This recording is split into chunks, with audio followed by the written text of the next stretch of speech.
ಮುಖ್ಯಮಂತ್ರಿಗಳು ಹಿಂತಿರುಗಿಸಿದ್ದಾರೆ. ಈಗ ನೀವು ಇದನ್ನು ಮೊದಲೇ ಚಾಲೆಂಜ್ ಮಾಡಿದರೆ, ಈಗ ನಿಮ್ಮ ಮುಂದಿನ ನಡೆ ಏನು? 3 ತಿಂಗಳಿಂದ ಕೊಟ್ಟಿದ್ದಿದ್ರೆ ಅದಕ್ಕೊಂದು ಬೆಲೆ ಬರ್ತಾ ಇತ್ತು, ಕರ್ನಾಟಕದ ಗೌರವ ಉಳಿತಾ ಇತ್ತು. ಇಡೀ ಕರ್ನಾಟಕದ ಗೌರವ ಹೋಗಿದೆ. ಕಾಂಗ್ರೆಸ್ಸಿನ ಹೈಕಮಾಂಡ್ಗೆ ಏನು ಹೇಳ್ತೀರಾ? ಕಾಂಗ್ರೆಸ್ಸಿನ ಕಾರ್ಯಕರ್ತರಿಗೆ ಏನು ಹೇಳ್ತೀರಾ? ಕಾಂಗ್ರೆಸ್ಸಿನ ಹಿರಿಯ ನಾಯಕರುಗಳು ಬಂದರು ಇಲ್ಲಿ ವಾದ ಮಾಡೋದ್ರಲ್ಲ, ಅವ್ರಿಗೇನು ಹೇಳ್ತೀರಾ ನೀವೀಗ? ಯಾಕೆ 14 ಸೀಟ್ ವಾಪಸ್ ಮಾಡುವಂಥ ನಿರ್ಧಾರವನ್ನು ಈ ಕ್ಷಣ ಯಾಕೆ ತೊಗೊಂಡ್ರೆ? ಯಾಕೆ 3 ತಿಂಗಳಿಂದ ತೊಗೊಳ್ಳಿಲ್ಲ? 3 ತಿಂಗಳಿಂದ ತೊಗೊಂಡಿದ್ರೆ ಇನ್ನೊಂದಷ್ಟು ಜನನ ಬಲಿ ಹಾಕ್ಬೋದಾಗಿತ್ತಲ್ಲ. ಅವಕಾಶವನ್ನೇ ಬಿಟ್ಬಿಟ್ರಲ್ಲ ನೀವು.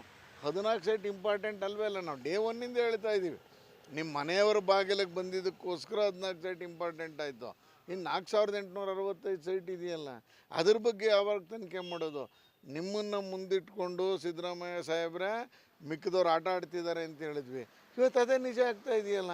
ಎಲ್ಲಿ ನೀವು ಯಾಕೆ ಕಮಿಷನರ್ನ ಇವತ್ತಿನವರೆಗೂ, ನಟೇಶ್ ಅನ್ನೋರನ್ನ ಇವತ್ತಿನವರೆಗೂ ನೀವು ಕ್ರಮ ತೆಗೆದುಕೊಂಡಿಲ್ಲ? ಅವರೇ ತಾನೇ 14 ಸೀಟಿಗೆ ಮೂಲ ಕಾರಣ.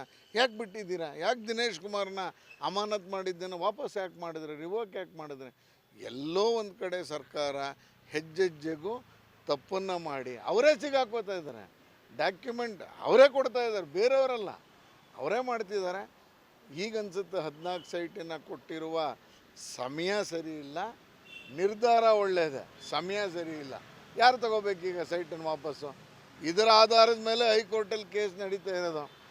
ಮಧ್ಯಪ್ರದೇಶ್ ವರ್ಸಸ್ ಲಕ್ಷ್ಮೀನಾರಾಯಣ ಅನ್ನುವಂಥ 2019 ಒಂದು ಕೇಸು ಸುಪ್ರೀಂ ಕೋರ್ಟಿನ ಜಡ್ಜ್ಮೆಂಟ್ ಹೇಳುತ್ತೆ, ನೀವು ಅಡ್ಜಸ್ಟ್ ಆಗ್ಬೋದು, ಒಬ್ಬ ಪಬ್ಲಿಕ್ ಸರ್ವೆಂಟು ನೀನು ಕಾಂಪ್ರಮೈಸ್ ಆಗ್ಬೋದು, ಕೇಸ್ ಏನು ಮಾಡೋಕ್ಕಾಗಲ್ಲ, ಕೇಸಿಂದ ಹಿಂದೆ ಸರಿಯೋಕ್ಕಾಗಲ್ಲ ಅಂತ 2019 ಸುಪ್ರೀಂ ಕೋರ್ಟ್ ಜಡ್ಜ್ಮೆಂಟ್ ಹೇಳುತ್ತೆ.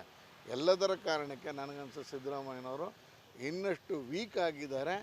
ನೀವೇ ರಾಜೀನಾಮೆ ಕೊಡುವಂಥ ಸಂದರ್ಭ ಈಗ ಬಂದಿದೆ ಅಂತ ಹೇಳಿದ್ರೆ ತಪ್ಪಾಗಲಾರ್ದು. ನಿವೇಶನ ಹಿಂತಿರುಗಿಸಿ ನಿಮ್ಮ ಹೋರಾಟ ಮಾತ್ರ ನಿಲ್ಲಲ್ಲ? ಖಂಡಿತ ನಿಲ್ಲಲ್ಲ. ನಾವು ಬರೀ ನಿವೇಶನದಷ್ಟೇ ಅಲ್ಲ, 4865 ನಿವೇಶನ ವಾಪಸ್ ಕೊಡಿಸ್ಬೇಕು. ಸಾರ್ವಜನಿಕರಿಗೆ 20-30 ಸೈಟ್ ಕೊಡೋಂಗೆ ಆಗಬೇಕು. ಮೈಸೂರಿನ ಮೂಡ ಶುದ್ಧ ಆಗಬೇಕು. ಸಾಮಾನ್ಯ ಜನರು ಹೋಗಿದ್ರೆ ಕೆಲಸ ಆಗೋ ಥರ ಆಗಬೇಕು. ಏನು ನಡೀತಿದೆ ಮೈಸೂರು ಮೂಡದಲ್ಲಿ ಕಳೆದ 10 ವರ್ಷದಿಂದ? ಬರೀ ರಿಯಲ್ ಎಸ್ಟೇಟ್ ದಂಧೆ, ರಿಯಲ್ ಎಸ್ಟೇಟ್ ಅವ್ರಿಗೋಸ್ಕರ ನಾವು ಮೂಡ ಆಫೀಸ್ ತೆಗೆದಂಗೆ ಆಯಿತು. ಎಲ್ಲವನ್ನೂ ಮಾಡಬೇಕು. ಕನಿಷ್ಠ 20-30 ಸೈಟನ್ನು ಬಡವರಿಗೆ ಕೊಡುವಂಥ ರೀತಿಯಲ್ಲ. 9 ಲಕ್ಷ ಚದರ ಅಡಿ ಹೋಗಿರೋದು, ಒಂದಲ್ಲ ಎರಡಲ್ಲ, 9 ಲಕ್ಷ ಚದರ ಅಡಿ ಇಲ್ಲ ಇವತ್ತು ಮೈಸೂರಲ್ಲಿ. ಎಲ್ಲವನ್ನೂ ವಾಪಸ್ ಮಾಡಬೇಕು.